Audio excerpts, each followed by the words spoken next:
কক্সবাজারে জামাইয়ের জন্মদিনে কোথায় কোথায় ঘুরলাম সেটা তো দেখালাম, কিন্তু কেক কাটলাম না কি, কোথায় কেক কাটলাম, বিচে না রেস্টুরেন্টে, সেটা তো দেখানো হয়নি।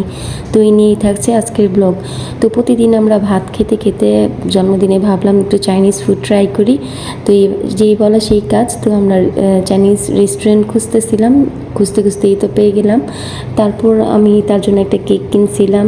তো কেক কিনে তাকে সারপ্রাইজ দিতে পারিনি, তাহলে নিয়ে যাই কেক মানে কেনা হয়েছে, কারণ আমি ওখানে কোনো কিছু চিনতাম না, তো কি করার।